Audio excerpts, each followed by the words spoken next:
Okay, let's get started.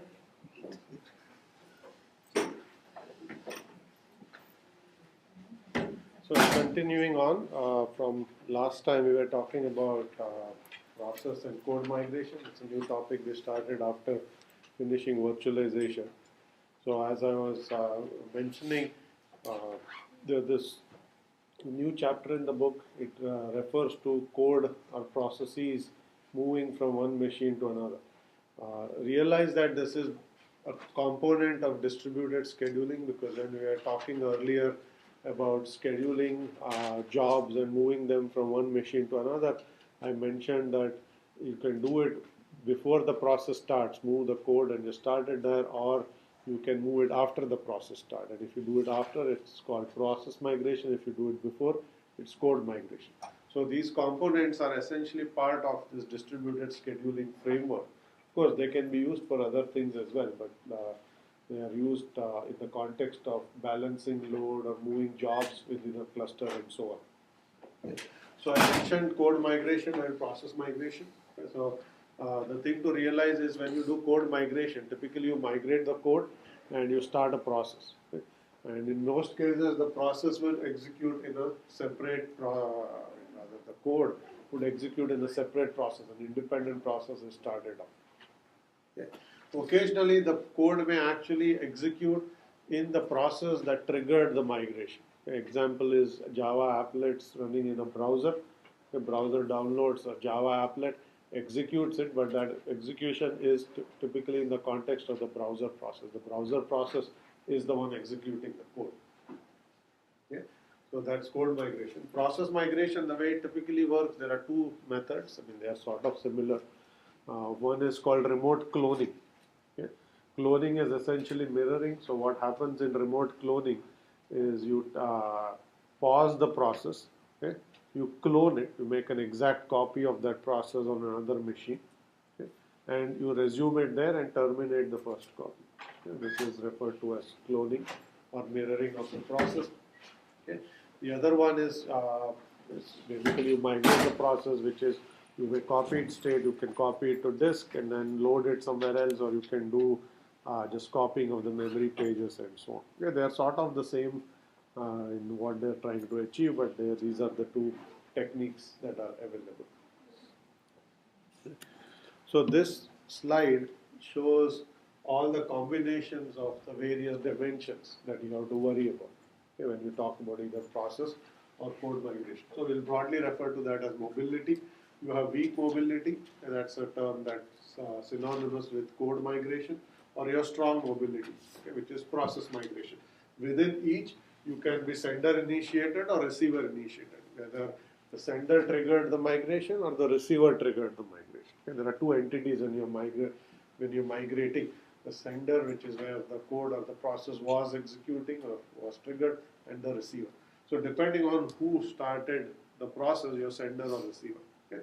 That ties neatly into distributed scheduling, where I said you can be receiver initiated or sender initiated, where you go looking for jobs or you go trying to send some job. Okay, so that's the other dimension. The third dimension is where the migrated code executes. Okay, you can execute, or how it migrates. Okay, so you can migrate and execute it in the process. You can migrate and execute it in the target process or in the process that initiated it. Okay, so these are sort of the two dimensions. Now, as you can imagine, you can do strong or weak sender or receiver. You can do execute in a new process or migrate it in the initiating process. So you get these various combinations. And depending on which of these you pick for your system, you will get a different point solution in the whole space, okay, of mobility. Okay, that's sort of an overview of, or a slide that shows an overview of the various combinations. Okay. Now we'll talk about the more interesting problem here, which is what happens to resources. Okay, so the big problem in process or code migration is not the copying of the process state or the code. Okay, that is easy to do. The problem is what happens to resources that this process was trying to access. Okay, so suppose you have process A on machine 1. Okay. It has a file open. Okay, it's a file on a local disk. Okay. you migrate the process to a second machine. And the process is just going to continue execution. Typically, the process doesn't actually know it has moved. This is transparent to the process. The OS is not going to tell the process you moved. The process doesn't know or care. It's a traditional process. So when the process executes on the second machine, it still expects to have that file open because the file was open and it was reading and writing to it. Right? But the file doesn't actually exist on the second machine. So that's a problem. How do you deal with it? Yes, you can have more complicated versions of this problem. You may have network sockets open. The socket is tied typically to an IP address on the machine where the socket connection was open. You just migrate the process to a different machine. Now it's executing on a machine with a different IP address. Okay. The socket connection will typically break in this case. Okay, so and the process will not know what happened because the socket was open, it was transmitting or receiving data successfully, and now things stop. So you need to make this, to make process migration transparent, you need to deal with resources. Okay, whether the resource is a file, it's a piece of hardware that you are accessing locally, or it's an abstract resource such as a socket. Okay, so how do you deal with that is the problem. Okay, so there are three different techniques to deal with this. Okay, but let's think of some ideas first. What would we do if we wanted to make this transparent? Okay, the process you have moved, what happens to the resources the process is accessing? For some kind of resources, you can move them as well. Okay, some resources could move with the process. You could think of a file. Okay, if you move the process, why not move the file over? Also copy the file and keep it local in this, let's say, a similar directory, so it can continue to access it. Okay, so moving a resource with the process is a potential mechanism. Okay. It works if the cost of moving the resource is low. Okay, if it was a 10 kilobyte file, it's okay to move. If it's a 10 gigabyte file like a database, it may be expensive to move. Okay, so it's certainly possible to move, but it may or may not be cheap to move. That's one approach. What other approaches can you think of? You have some like middleware approach where you don't let the process actually touch real resources in the first place. Okay, and then what happens after you move it? You go middleware for example. Okay. So you let somebody else deal with the problem. That's a good approach. Always let somebody else worry about it. It's not a bad approach actually. We will look at middleware that makes some of the migration transparent, although I'm not going to talk about that here in particular as to how that happens. But yes, you could essentially just have something else figure out how to give access to a resource. Okay. Any other thoughts, ideas? And of course, it can also do nothing. Just assume that the resources will still be available. Okay, so you do nothing, which is you're not really doing nothing, but you're assuming that you can still access the resource from the other machine. Okay, you provide remote access to the resource. Okay, so resource may not move, the file may still stay on the machine, but if there's a way to access that file over the network, problem solved. Right? You still get access to it. It's just that now request traverse over a network in order to get access to it. Think of a printer as an example. Okay? There's a printer connected to the machine. Your application is designed to, let's say, print something. Okay? So you could print locally to your local printer, but if the process moved, you could send the job over the network, and essentially the printer is acting like a network printer. You just print over a network. Same thing with files. If you have a network file system, you can access that file over a network file system. The file doesn't have to move, for instance. Okay, so we have talked about a set of techniques. Let me go through them in a more formal way. Okay, so to answer the question of how the resource can be accessed by this migrated process, you have to first understand what type of resource is it. Okay, so there are three types of resources that we'll talk about. The resources that you bind by identifier, bind by value, bind by type. So what does binding mean? Binding essentially means when you try to access a resource, you provide a name for the resource. So it's a printer or it's a file name and so on. Okay, that name attaches the process to a particular resource.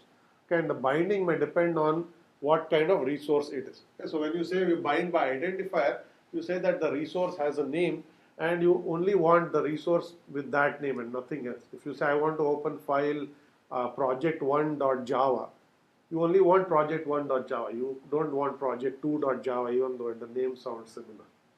Okay, so that doesn't make sense in that case. So in this case, it's a hard binding. The resource identifies a unique, rather the name identifies a unique object, and that's the object you care about. Okay? Nothing else. Web pages, URLs are an example also. A URL specifies the name of a web page. If you type that name, you expect that page to show up. You don't want something else. Okay? But so in other words, you cannot substitute a different resource for this resource. The name has a unique mapping. Okay? But you may have resources that are bound by value. Okay? So when the process starts up, it needs, let's say, the JVM. Okay? That JVM is a resource that the process needs to execute. Okay? And you may have a version, let's say JVM version 2.x. Now, so long as you have JVM version 2.x installed, you don't want that particular file alone. If you move that process to another machine, if JVM 2.x is installed there, then you are willing to use that version there. Okay? So this is a somewhat looser binding. In the first case, if you open the file project1.java, that's the file you care about. Even if there was another file called project1.java, different file on a different machine, that's not the file you want. Okay? So you want this file and this file alone. But in the second case, where you have by value, we have a looser binding.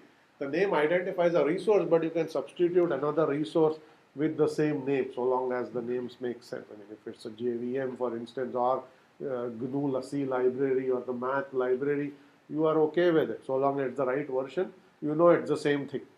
Okay? You are willing to do a substitution. Okay? So the last one is the loosest binding of all, which is saying that you are going to bind by type. You want to print. Okay. On this machine, you may have access to a HP printer. On another machine, you may have access to a Canon printer. Both of them will print your job for you. Okay. So long as you get a printed copy, you may not particularly care about whether it's printing on an HP printer or.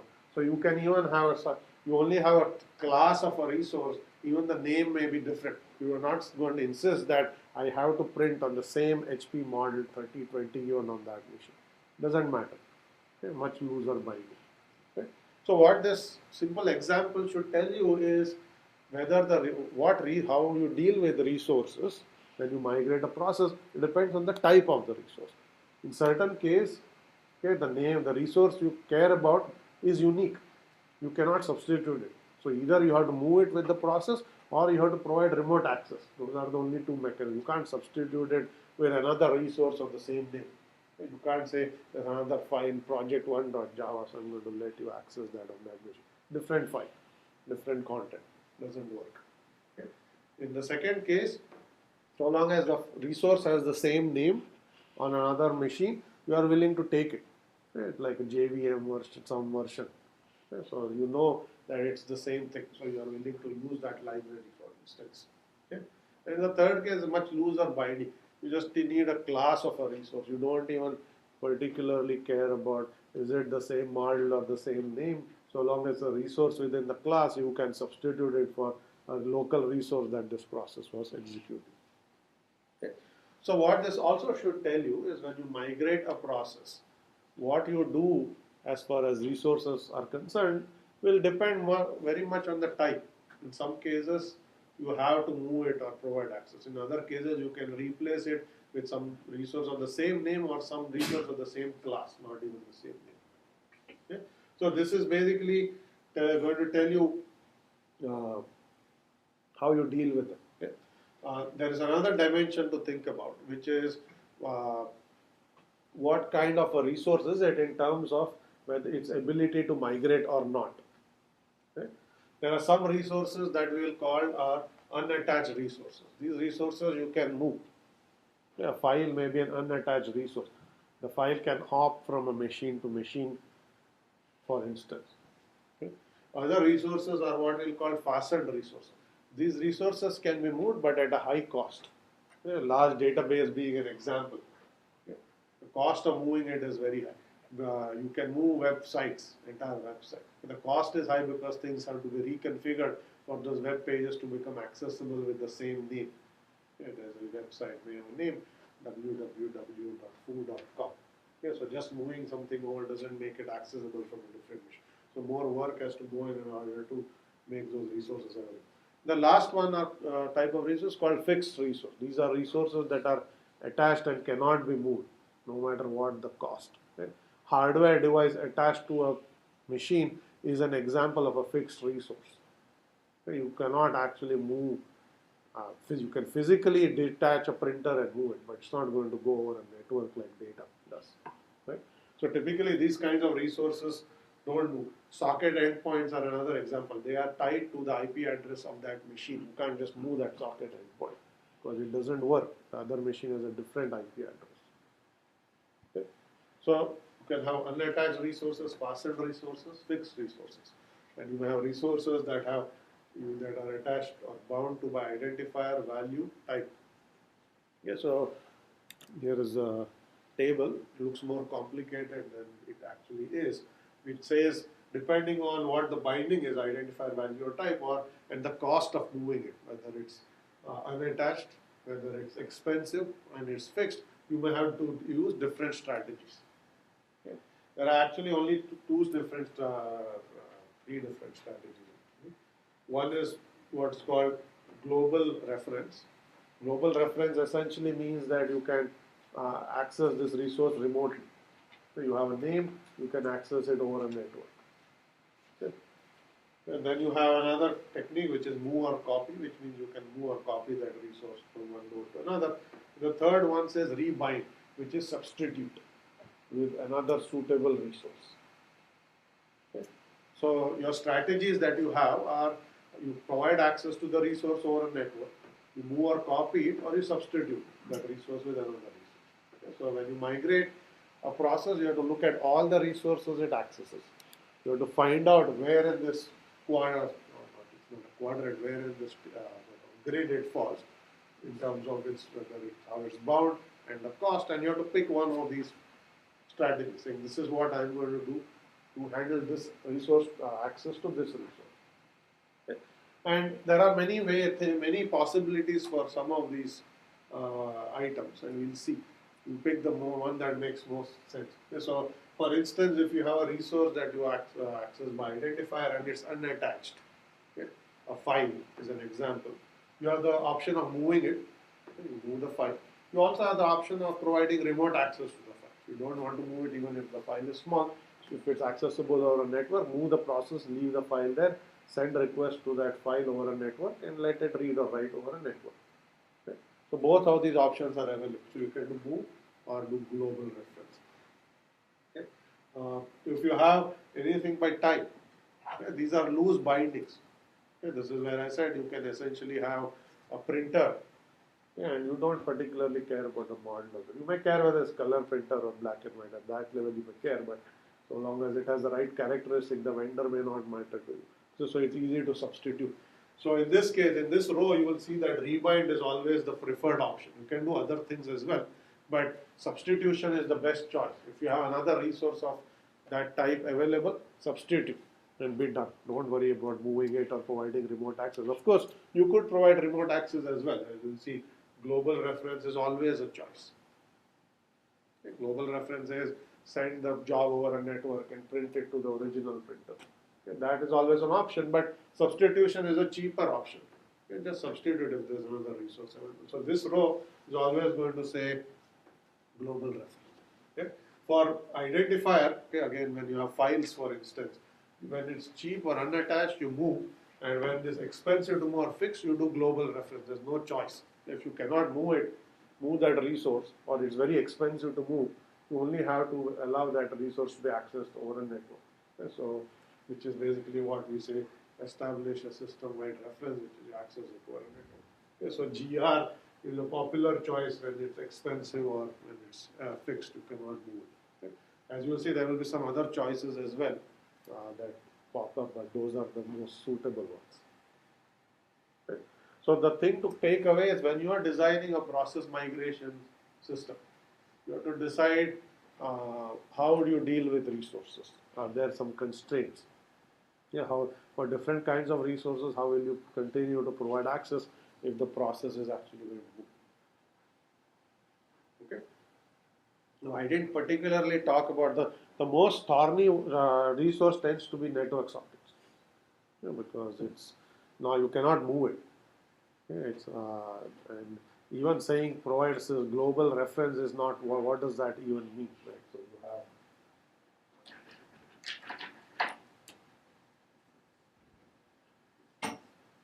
so let's say there's process A that's running here. It is attached to a socket, and there is data coming and going out. And there is another process B that's accessing it over network. Right? And you essentially move process A here. This has IP address 1, this has IP address 2. Yeah. And the B doesn't know that process A has moved. B will basically has an open socket connection to this machine. Okay, because sockets are tied to IP addresses. Okay. So when the process moves, this socket is meaningless for this process. Okay, so how do you deal with this problem? Yeah, so what would you do? Forward the data. Okay, so you can forward data. Okay, now that's true. I'll show you how, but where does this fall in the spectrum? Somebody said rebind. Okay. If you rebound, then basically that would mean that you substitute this socket with this local socket that's bound to that address. Okay, so that would mean that's a new socket. Okay. So just doing rebind doesn't help us because this process is still sending packets here. Okay, what we decided we would do is this copy is gone. We'll keep this socket alive, okay, and we'll make a local socket, which is essentially a dummy socket there. Okay, and we are just going to, whenever packets come here, we forward. So this is essentially a tunnel that you set up. You're tunneling packet. So as far as this process is concerned, it just still thinks that the original process is sitting on the original machine. This socket is still alive. All that you're doing is whenever a packet comes here, you simply forward it to its destination. Okay, this is exactly what you do in the post office when you move. Okay, you leave a forwarding address. Okay, that way anybody who sent you snail mail, will actually doesn't have to know your move, the mail gets delivered to you. Same thing has to be done here. Okay, that's forwarding. But it's not moving or copying for sure, not rebinding. What you've essentially done is established a global reference, but it's a funny way to do it. Right? So you're sort of creating a tunnel to keep it transparent. Okay, so all the reverse is also true when the A sends packets back to B, they have to flow through the socket so that the original IP address is retained. Any questions on this?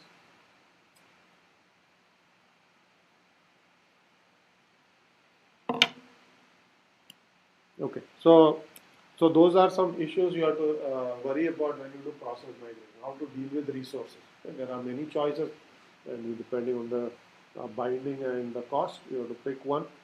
Network sockets tend to be the hardest to keep the thing transparent.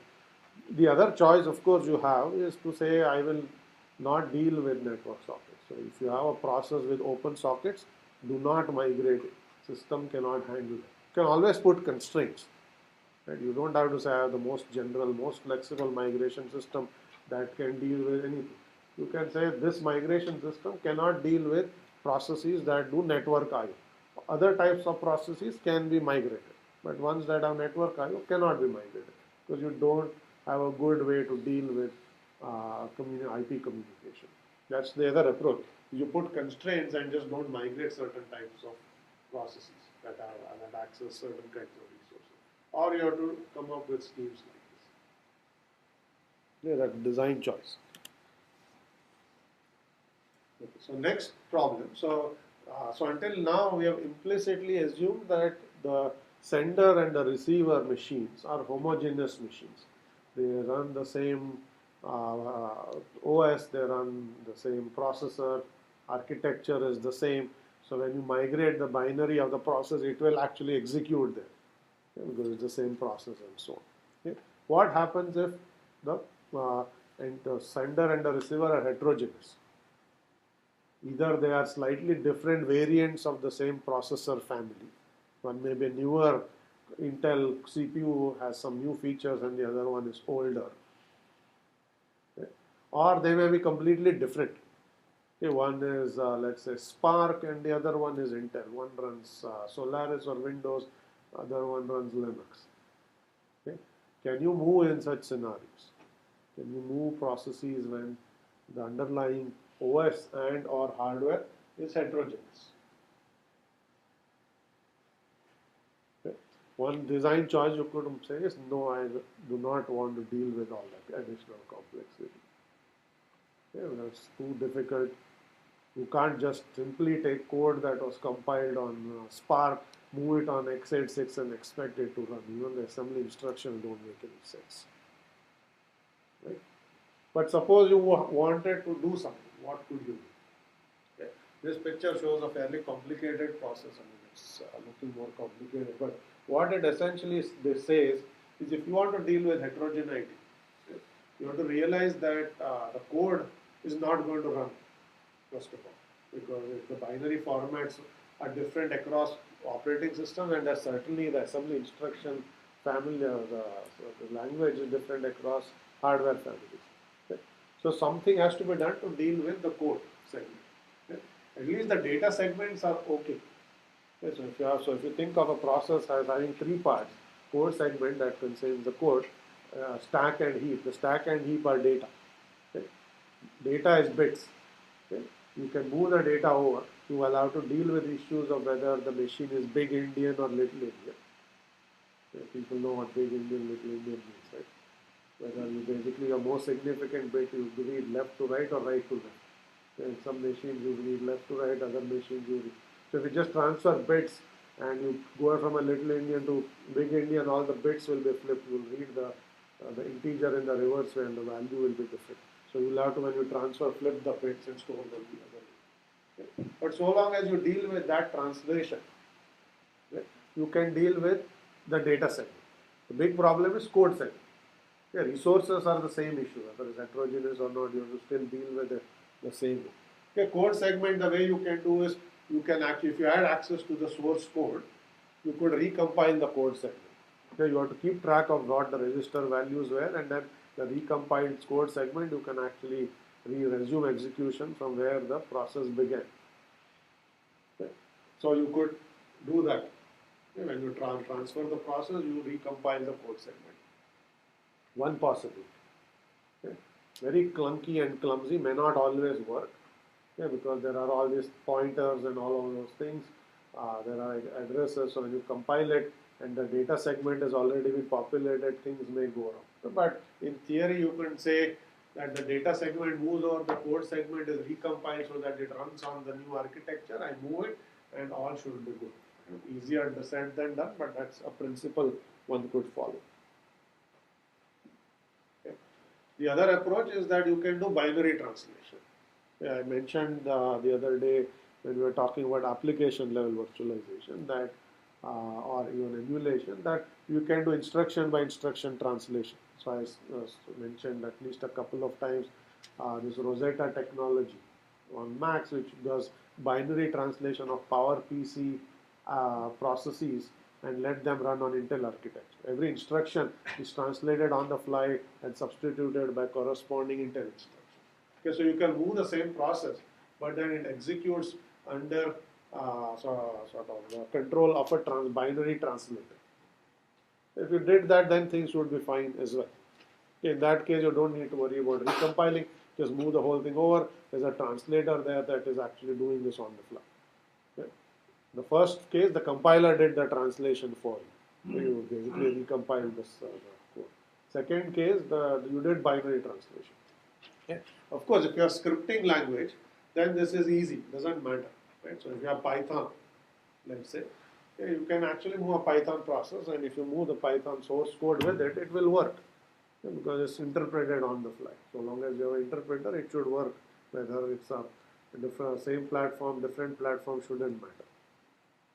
Okay. Same is true if you have application virtual machine. Java is another example. Okay. If your process is a Java process that runs on a JVM, the underlying process architecture platform becomes immaterial. Okay. You can take a Java process that was running in a JVM on Windows and move it, migrate it, and run it on the same JVM runs on Linux. Because the JVM provides an abstract interface that is independent of the underlying hardware interface, well, this doesn't matter anymore. You've taken the heterogeneity and you've done away with it, saying it doesn't matter. Yeah, the process is actually running inside a JVM. The JVM provides the same interface regardless of whether it's running on one platform or another or one architecture or another. Yeah, so you could just say that this only works if you have these kinds of applications. So JVM is a good example of migration in heterogeneous system. You can actually migrate Java processes. Okay, so these are some ideas of how you deal with migration in heterogeneous environment. So the most complicated thing I mentioned, nobody does. There are some research systems that do actually compiling code. The binary translation or running it in virtual machines or just doing this for scripted languages, where you don't compile it to a binary, it's just scripted, it's source code, so source code should work regardless of the platform, so long as you have the interpreter. Those approaches would work. Okay? Questions here? Okay. So last point about migration that I want to make is on virtual machine migration. Okay. So this is actually by far the most common approach to migrate processes. Okay. So what happens in this case is that you take a virtual machine that was executing on one physical machine, and you can migrate that entire virtual machine to another machine and execute it there. All the OS, all the processes in there migrate without any problem. Okay. There are a couple of different ways to do this. Okay. You can, if you have actually used VMware or Parallels or VirtualBox, you know that you can suspend a virtual machine. You know, what it does is it takes a running virtual machine, it suspends its memory state to disk. Okay, you can take that virtual disk image and you can simply copy it over to another machine and you can resume execution there. Okay, and it will just resume. Your OS processes, all of them will actually move over. Okay. And everything looks the same because you are still executing on a virtual machine, not on the physical hardware. Okay, the virtual machine abstraction hasn't changed. The physical machine abstraction is the one changed. But this requires you to have a downtime where you suspend it, copy and resume. So during that time the process doesn't execute. It's in suspended state. Okay. There's another technique that allows you to do this migration live while the application is actually continuing to execute inside the virtual machine. There's no downtime at all. Okay. So this is referred to as virtual machine migration. I can show you a small picture here. So this is machine 1, let's call it machine A, this is machine B, okay, both of them run a hypervisor.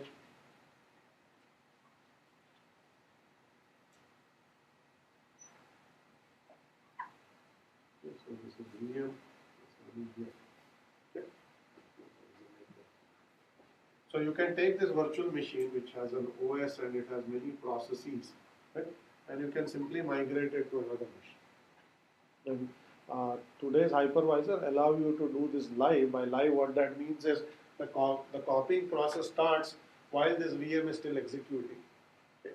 And once all the memory state has moved over, you are going to essentially switch the execution from this copy to that copy, and the machine, basically all the processes continue to execute, but now essentially you've gone from one machine to another.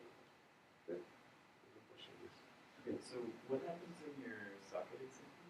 Yes, I'll come to sockets. I'm not done talking about. We'll deal with how do you deal with resources, and particularly sockets, in just a second. Okay. First, we have to understand. Yes, your question. The memory is changing. Yes. And due to the latency and the B is Yes. So because the copy can't be done. good point. So all points that I was about to make or ask about at least. So I said, how does live migration work? So you say migrate this VM from here to here. Do it live while the process is executing. So what will you do? You will say that let's say this is 1 gigabyte of RAM. Right? RAM has pages. You will say take page 1, copy it here. Take page 2, copy it here. Take page 3, copy it here. This is called iterative copying. So you just copy pages 1 through n. Okay? And once you're done that, a copy of each page has moved from here to here. Okay? But realize that this is happening while the process here is continuing to execute. If the process continues to execute, that means this page memory contents can continue to be modified while this copying is taking place. Okay? So although you may have moved a copy of all of these pages over, by the time you're done copying all these pages, some pages here have changed already. Some may not have, but some have changed. Okay? So now what do? You can't just resume execution there because that some data is stale.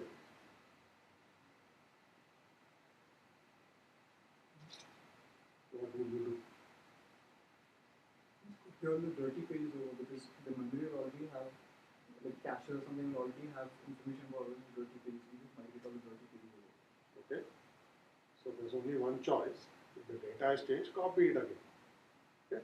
But hopefully in the second round of copying, the amount of copying that you have to do might be less, hopefully, because only some data would have changed. It won't be that every single page changed in the past 5 minutes. Some processes terminated, some new processes started up. So some fraction of the pages, memory contents have changed, but not all.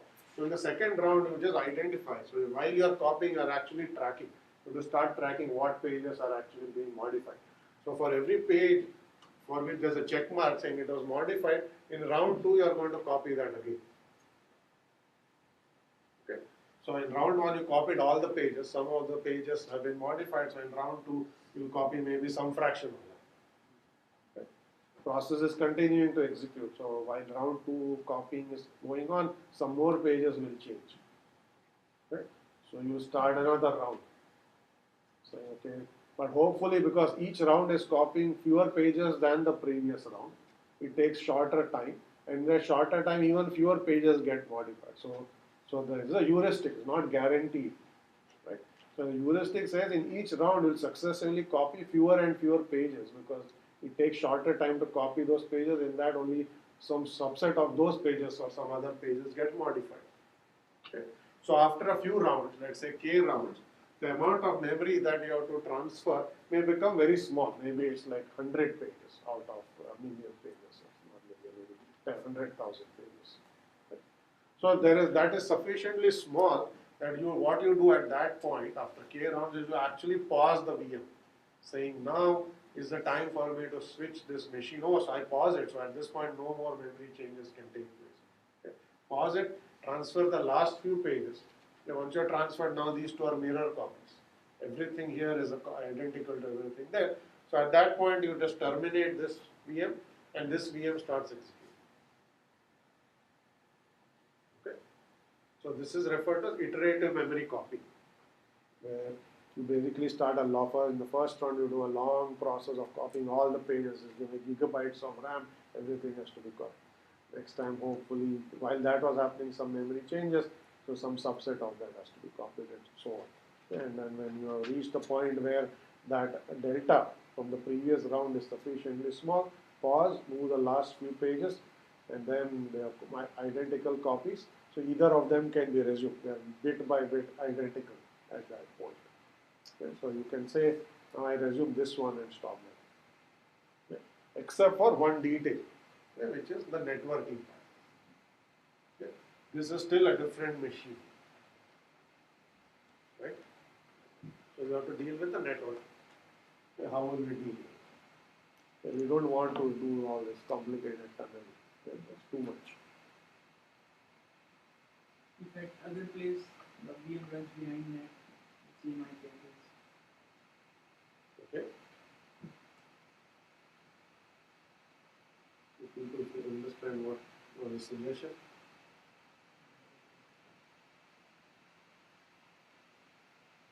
first thing is you have to realize what IP addresses mean in the virtual machine world. Okay.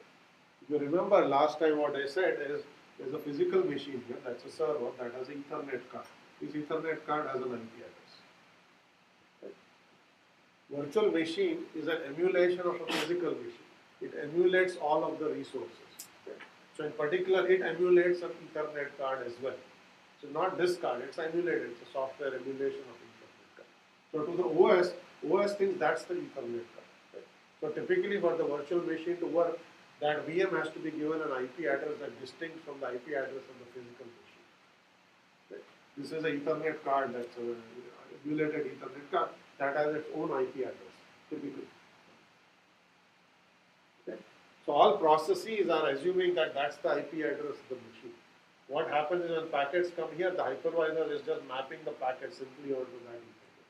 Okay? So it's just basically, so there may be another VM here. So you are simply multiplexing all of these interfaces onto this one physical interface. Okay? So this is the part that is going to basically help us in this case. Because the virtual machine has a logical Ethernet interface which has a distinct IP address from the physical machine. When you move this, the interface also moves with it. Okay. So you can essentially migrate that IP address. This IP address is going to stay the same. The IP address here is going to basically move over. Okay. So long as you've been smart enough to ensure that there are no conflicts. You don't want to reuse that address here. So if your IP addresses are distinct across all the VMs in your entire cluster, then you can essentially just move that IP address over. Because the Ethernet interface has moved over. That's emulation. It's emulated. It just moved with the virtual machine. So let the IP address move. There's no reason to it's tied to that Ethernet. Okay? The IP address moves over. There is nothing to do. You actually made the IP address a more elastic resource. It actually moves with the OS. If you just had a process, the process was tied to the physical Ethernet address. When the process moves, the physical Ethernet card doesn't move. Because you are moving a virtual machine, not a process. Everything that all the emulated resources on the virtual machine move. So you have the luxury of moving the IP address over. Okay. So if you move the IP address over, the processes inside the virtual machine, you don't see anything. They just see the same interface, same IP address, socket connections work just the same, etc. Okay. Okay, now there's one small detail I not forgot, but did not mention, which is how does, let's say, client B or some machine B that was talking to this VM know that now it has to send packets here. Okay, the IP address has moved, but something has to happen inside the network so that packets that were being routed this way start moving this way. Is that clear? The last point is IP address has moved, but the network needs to know that this machine is now sitting on some different server, so that packets have to be sent there, not here, at the IP address. So that is typically down to address that this is not a trivial problem if you are doing this across a wide area network. Okay? Which means it goes from one subdomain to another. Okay? But it's a much simpler problem if this is happening over a LAN. Okay? If all these machines are over a LAN, then basically it's a matter of telling an Ethernet switch, because then you say that rather than sending it there, you basically send the packets. So this you can just do by sending a simple message to the switch saying forget everything you know about this MAC address and the IP address binding and relearn it. So when this machine starts sending packets, it will now think that the machine is connected to that port of the switch, not this port of the switch. So it simply just starts forwarding packet transfer. Switches are already built to do this. So you can essentially disconnect cable from one port of the switch and connect it to another port, and packets just start flowing because the switch knows that now that machine has just switched to a different port. Okay. So this works at an Ethernet level just fine. Or at a router level, you may have to do additional things, but that we don't worry about. Okay. This is virtual machine migration. Okay. So it's much more easy, and this is all done live. So the process essentially doesn't take a downtime except for that last pause when you switch, and that pause is less than a second.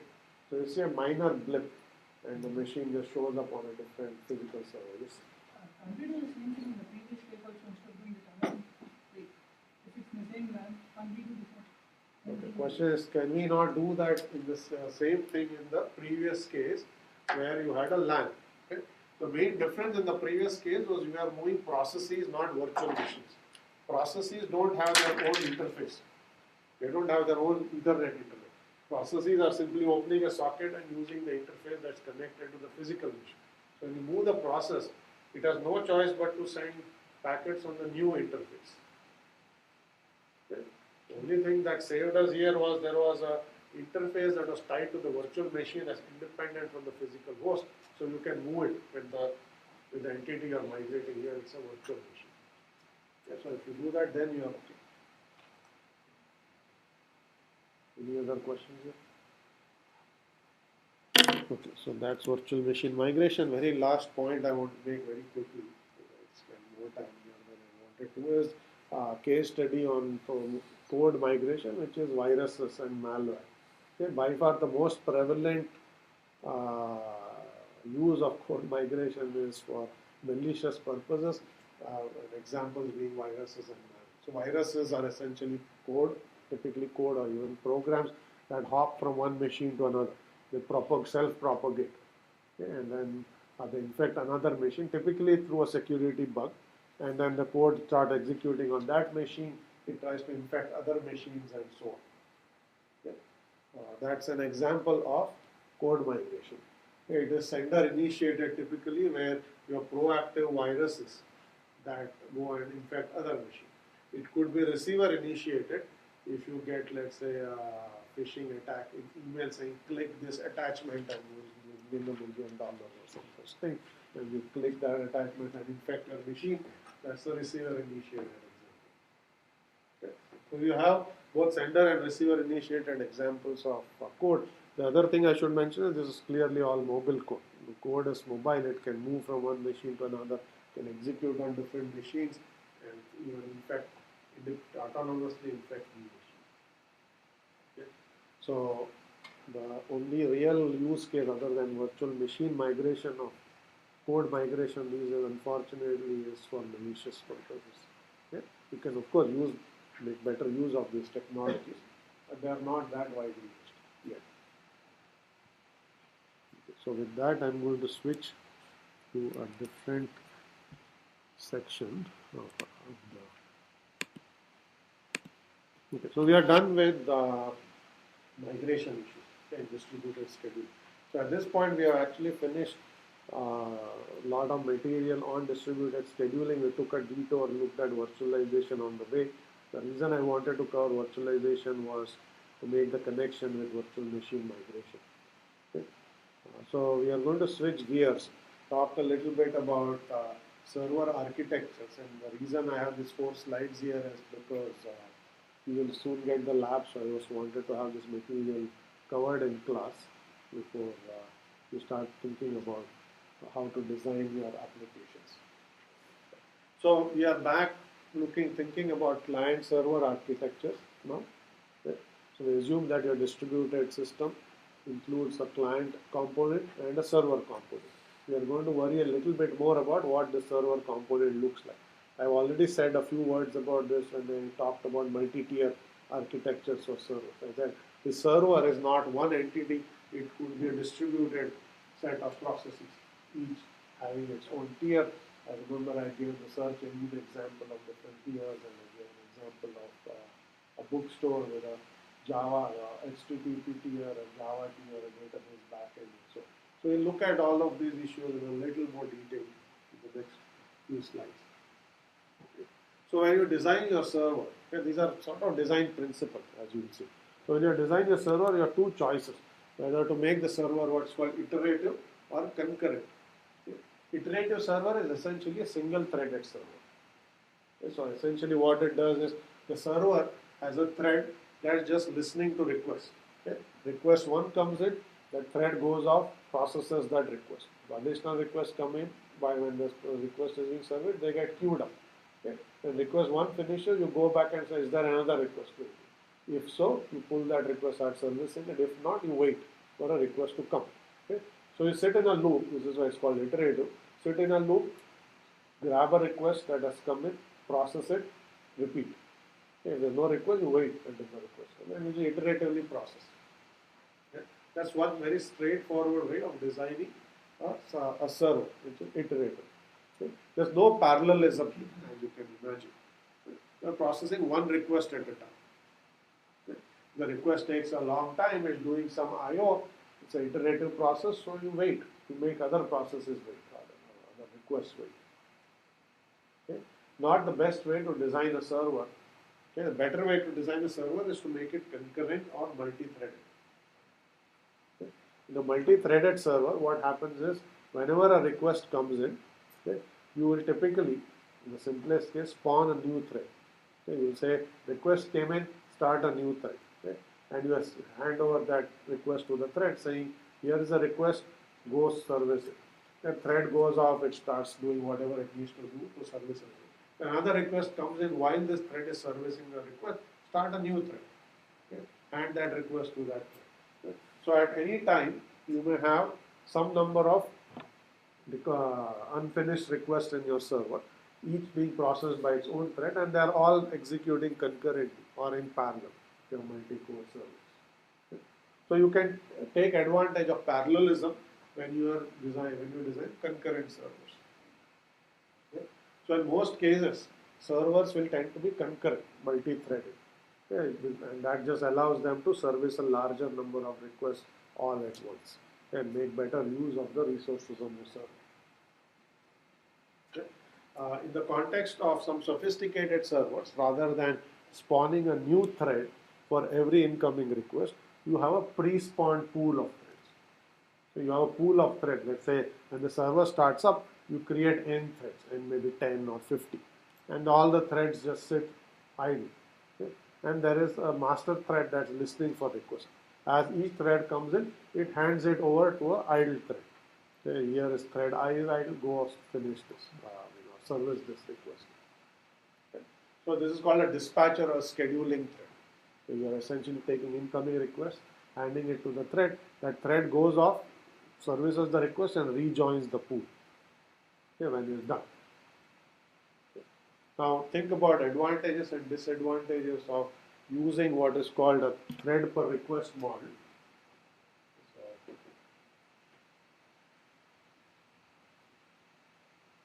And a pre-spawned thread pool. Both are concurrent. In one case, every time a request comes in, you start a new thread.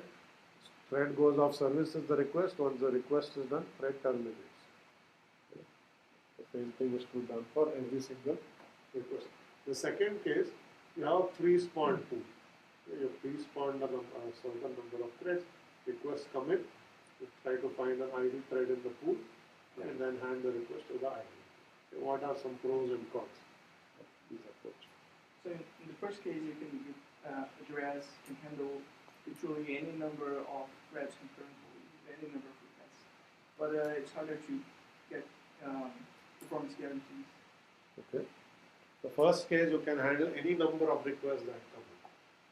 Because every request comes in, start a new It can be bad in some cases if you get to know. Okay, so that's good and bad. Right? So in the second case, let's say you start with n threads. So that means the concurrency in your system is n. So if n requests all show up at more or less the same time, you can handle them in parallel. Okay, more than n show up, all n pre-spawned threads are busy. The remaining ones have to wait until one of these threads becomes idle again. Okay, that's the model. You have a fixed number of what are called worker threads, and if you max them out because there are that many requests, if a new request comes in, it has to wait. Okay? In this case, there is no such limit. Okay, n plus first request comes on, it's spawn n plus first thread. Doesn't matter. Okay, there is no limit that you set. Okay? And as has been pointed out, this is both good and bad. Okay? It's good if basically the n plus one thread doesn't max out system resources. Yeah, that you can actually system has enough resources to actually handle one more thread. Okay? It is bad if the n threads are already maxed out the system resources, you spawn yet another thread. This will tax your system further. It may have been better to make that request. So in the pre-spawn thread pool, if you choose n carefully, where n is the maximum number of threads you can sustain in the system, which are let's say 4 gigabytes of RAM, 2 gigahertz core. I said that's the hardware resources. This machine can handle 153 threads. Okay, anything more than that, system becomes saturated and performance starts going down. Okay. So if you think carefully about what hardware your server runs on and choose n carefully, this is going to be as good. Here, if once you reach n, you start spawning new requests and you will actually hurt the performance. Okay? But the advantage in this case is you don't need to know what n is. You can run that server on a different machine and it still work. Here, if you move it to another server which has let's say different amount of resources, you have to again figure out what's the right thing. Okay? So that the system administrator has to figure out. Okay? Any other thoughts on pros and cons? That is overhead of thread creation and testing. Okay, so overhead of thread creation, termination, no such overhead here. Okay. So every time request comes in, create a thread, system call. You call pthread create, that's going to go and trigger a system call if it's kernel thread, and this kernel has to allocate resources. When you are done, you say pthread destroy. Okay. Again, system call, again the system has to, OS has to go and deallocate resources. That actually costs some overhead. Okay, so you are taxing every request by adding a request thread creation and a thread deletion overhead to the request processing overhead. Okay. In this case, there is a one shot. Right? You basically start it at the beginning. When the server starts up, you create this end thread, they live on till the server is terminated. Okay. One time overhead of creation that's amortized over the lifetime of the server. Okay. Much better. Right? So this is why many servers will actually opt for the pre-spawned thread pool. Okay. Now, although I said that you statically create n, there are servers like Apache, for example, where that n is actually varied dynamically. Okay, so what you may do is, because I said if you have to pick n carefully based on the type of server you're running. Okay, that basically, as said, the system administrator has to somehow magically figure out the right n for every machine. Okay, it is not easy task. It will be non-trivial to figure out. So the server can be smart about it. The server can say, I'll start with a small n. Okay? So you don't know the workload either. So you may say that the server can handle 153 threads, but if there are no more than 5 requests coming in, there are 148 threads sitting there doing nothing. Right? So the number of threads has to be actually adapted to also the workload. So what many servers do in the pre-spawn case is when they start up, they start with a small number of threads. The pre-spawn pool is small, let's say you say 10. Okay? And then you see what the workload is doing. Your requests start coming in and all the 10 threads are actually in use and other requests are queued up, you increase the size of the pool on the fly. So let me create 10 more threads. So now the pre-spawn pool has gone to 20. Okay? And so on. So you can keep expanding, and likewise if you see lots of threads idling, okay, I have 50 threads and only 20 are in use on the past 2 hours. And these other 30 are just idling there. You can start shrinking the pre-spawn pool. Okay, so the pool can grow and shrink. Okay. You can even set caps on the maximum size to which the pool can grow to. Okay. That would be your limit of it. The system administrator can say n should never be more than 300 for this machine.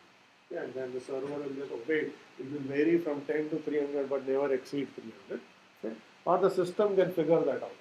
Yeah, as you keep growing, if you just start seeing that there are lots of page faults or CPU is always at 95% utilization, the server can say, looks like it's maxed out. Let me not increase the thread pool beyond this point, even with request. So that can also be automated. Okay. So in other words, your pre-spawn pool can be made more dynamic like the thread per request, but except that each thread lives on to service more than one request. And thus the thread creation, deletion, overheads are amortized over multiple requests. Okay. That server design, iterative concurrent, something to think about. If you design your server outside of your lab, what are you going to pick? Okay. If it's iterative, it's concurrent, the thread per request, pre-spawn pool, all design choices. Okay. The next set of issues are sort of more trivial here. This is basically saying that how does the client know where the server is? If the client has to communicate with the server, it needs to know the IP address of the server, okay, and it or the name of the server, www or something like foo.com, and it needs to know the endpoint, which is the socket port number that the server is listening to. Typically, to enable communication, you need to know these two things. Okay, what is the port that the server is listening on? What's the address of the server? Simplest approach is hard code it in the client. Yeah, the client is reconfigured to say server is always going to be at 128.119 something or something. Is always going to listen at port whatever 100,500. You can hard code this in the client, and when the client starts up, it always makes a connection to that IP address, that port number, and you are done. Okay. Now this is very simple because the client doesn't have to figure out where the server lives. Okay. But it is restrictive from the server end because whoever is deploying the server has to hard code that in the client. You can't move it once you deploy the client. If you move the server to another IP address, things don't work anymore. So the clients are still connecting to the hard code of that. Okay. So what would you do?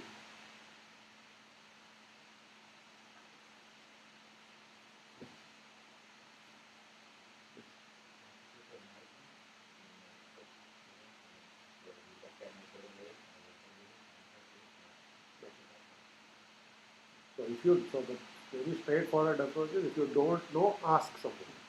Okay. If you don't know where the server is, ask someone where the server is. Okay. So this is typically done using what is called a directory service.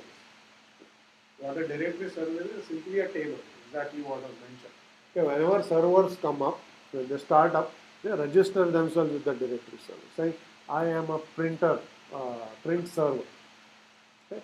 If some machine needs to find a print, you say, I am a print server, this is my IP address. You register.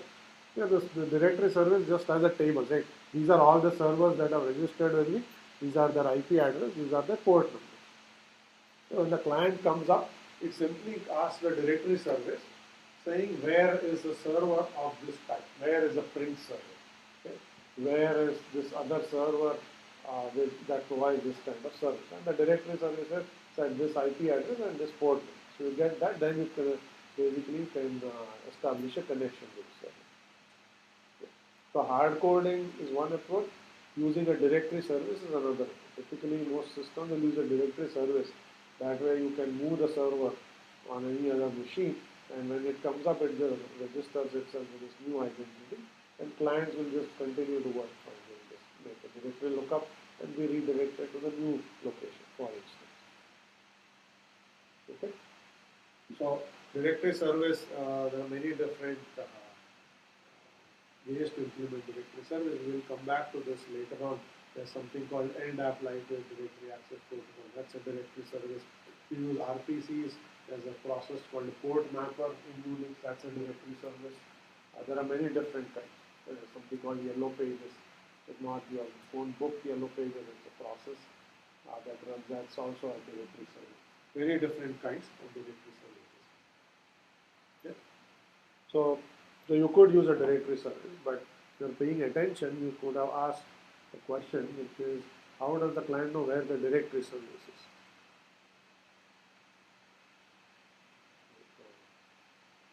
You need to first find a directory service to ask the directory service. Directory service is another type of a server. So how do you know where it resides? So what do you think?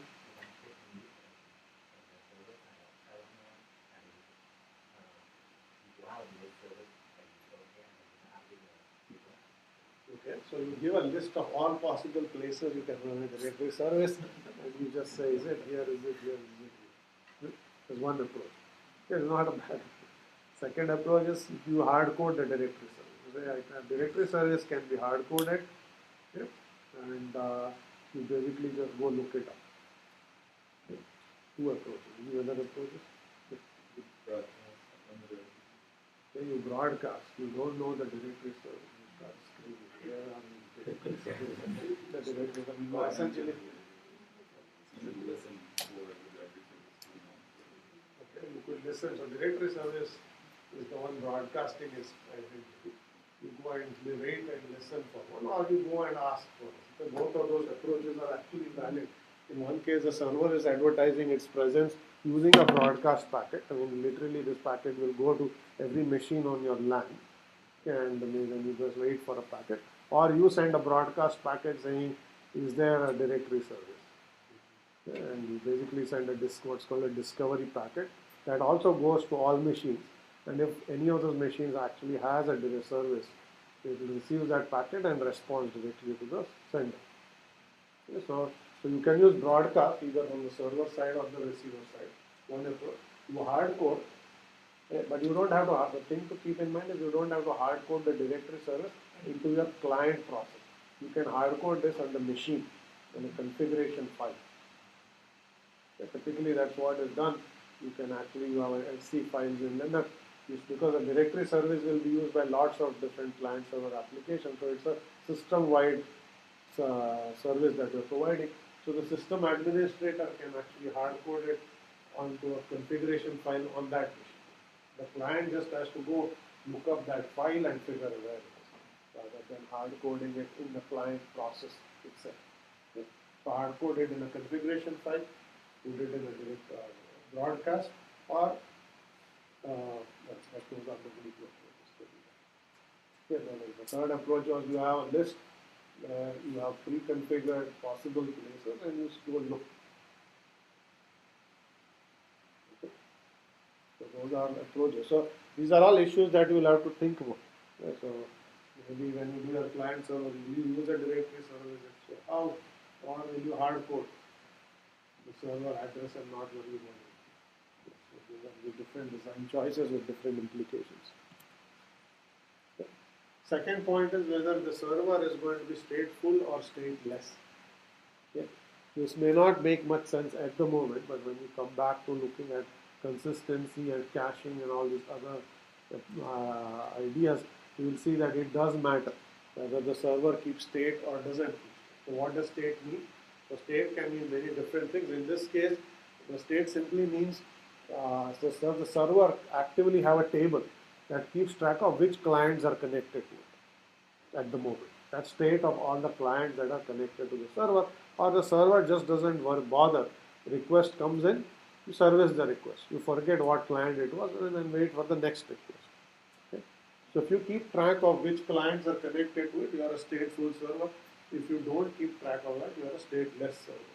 Okay? And so you may do multiple things. You can design your server to be stateless, or you can design the server to be stateful. Okay? Think of a bookstore. Okay? So when the client connects to an online bookstore, okay? The server might keep state of the client. Okay? In addition to the IP address, it may keep other state like the shopping cart. You put an item in the shopping cart, that state that the server has maintained for the session. So you can even go back later and the shopping cart will still be there. Okay, that's a stateful server. Okay. You can design the server to be stateless, saying the server doesn't have to deal with all of this. Just if you need to keep track of something, you can do it on the client. Okay, so you can design your shopping cart to be a browser cookie that you send back to the browser, saying it's an encrypted cookie. It has the items in the shopping cart. You send it so when the browser connects the next time, it presents that. So now you know what was in the shopping cart. Server doesn't have to track it. Okay, so you can keep any information you want the client end, in which case the server design is simpler, it's stateless, or you can put more burden on the server, keep more track of more things at the server, client becomes simpler. Okay, so you have to make these design choices judiciously. Where do you want to keep more intelligence, more state? Okay, that will result in different design choices in the client server system. Okay. There's something also called a soft state. So what soft state essentially means is the server is keeping track of, is caching some state, but it's not going to keep what's called hard state. It's the correctness of the client server application is not impacted by whether that state exists or not. It's possible to throw it away and you will still be able to make it. So think of it as a cache. Okay? If you throw out the cache state, basically things take longer, but things still work. Just as if you have a cache miss, You still get whatever you requested, but it takes longer to get.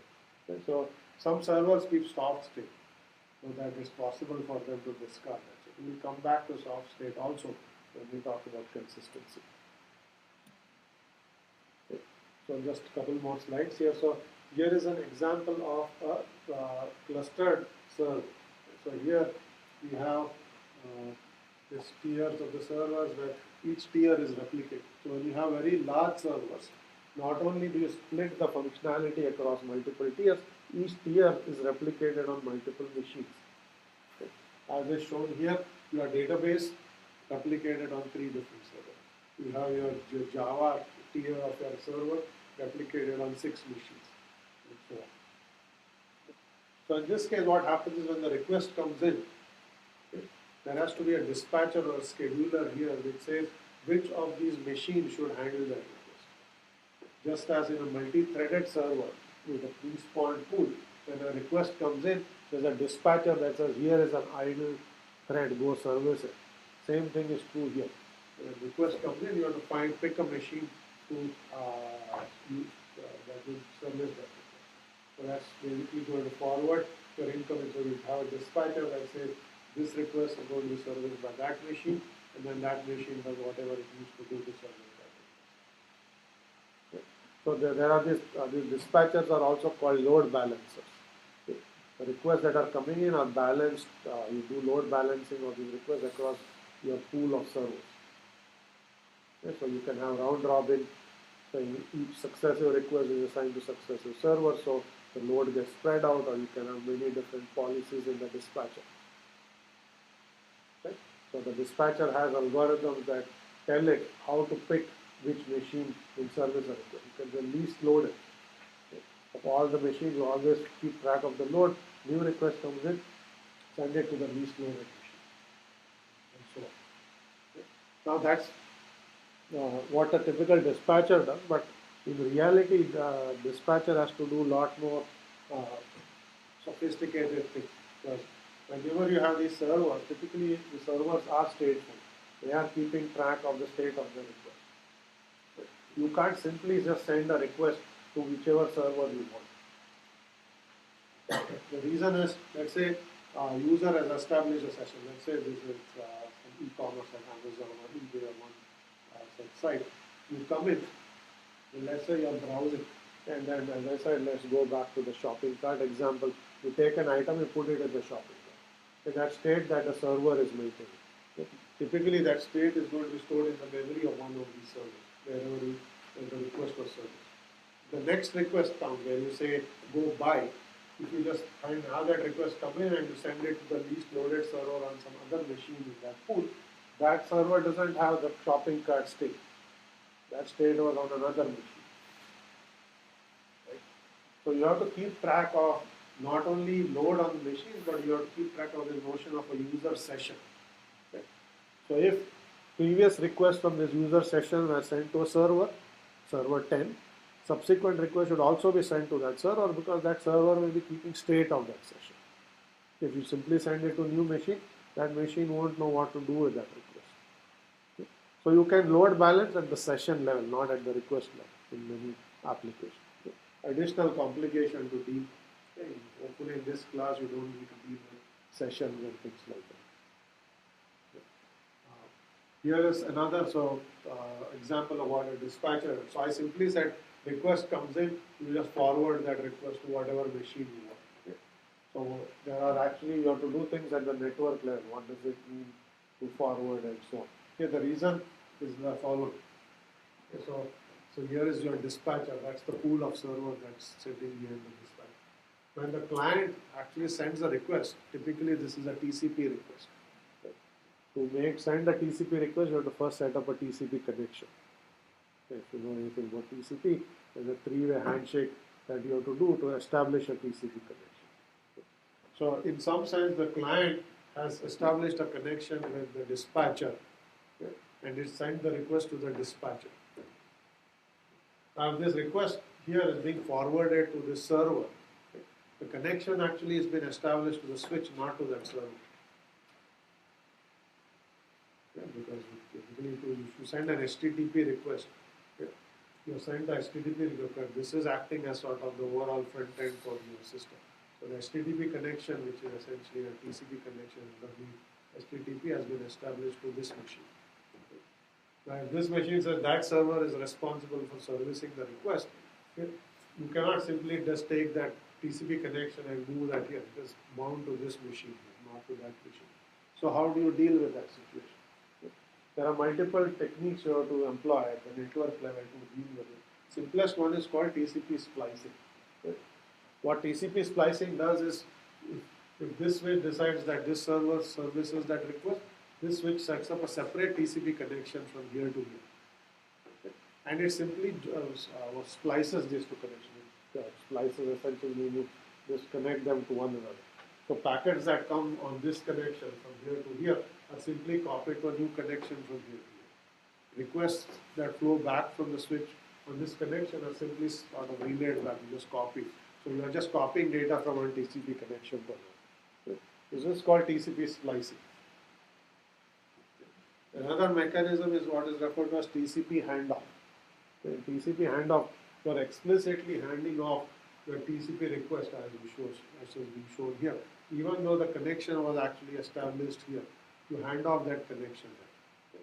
You can do this at the TCP level or HTTP level. At HTTP level, you can just put an HTTP redirect. The HTTP redirect will just redirect the HTTP connection to a new server.